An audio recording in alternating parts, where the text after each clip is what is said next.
A wild rose. Heaven letter number 4986. July 20, 2014. Give me your burdens. Hand them over. Do you really want them? My shoulders are broad. Burdens of yours weigh nothing with me. And that is what burdens are worth, nothing. Indeed, they may lie heavily on you, yet they do not weigh me down. Burdens are burdens only by virtue of your perception. They are nothing at all. Your perception is misaligned, regardless of what the world declares. Burdens are not desirable. They are not a status symbol. Hand your burdens to me, and I put them in the burden washer. Your burdens come out squeaky clean. Predominantly, your burdens are sense of loss, present, past, or future. Better to develop a sense of love. Of course, love is no burden at all.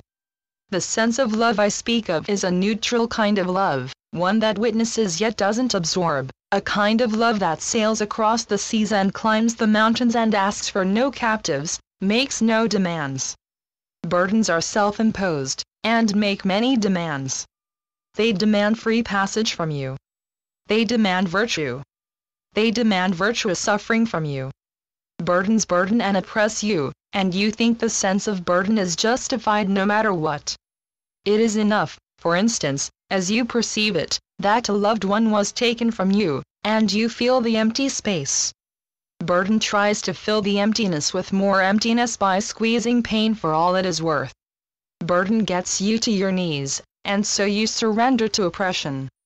You make burden a heavyweight. Burden is like a shawl you put over yourself to hide love from you. Mourning isn't love.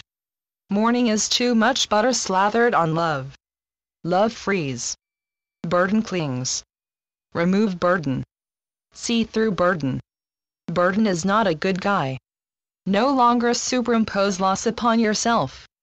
In loss, you somehow make yourself the culprit when there is none, unless you like to call life the culprit. Despite how helpless you may feel, you can live without your loved one, and you can love without your loved one right there beside you. Burden is not love. Burden is reprisal. For every moment of joy, you exact penance from yourself, retribution against yourself for loving, punishment to your heart for having presumed that you could love and keep it up, even when your love was removed from your sight. Is this not the true story? Rejoice for your friend who came home to me. Are you to weep that life or so-called death has outsmarted you, stolen from you, refused your pleas? Burdens are self-centered. They are about you and not your loved one. You have plaints, and your plaints are like a knife or wedge you put in your beautiful heart in order to deny its existence, and zest for life that your good God has given you. Let not your loved one be your excuse for self-excess. Enough of burden now.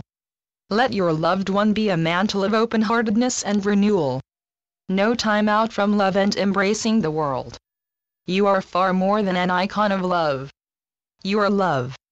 You are a beating heart that loves. Don't make your love an excuse for mourning. Do not exult in your heart that you call broken.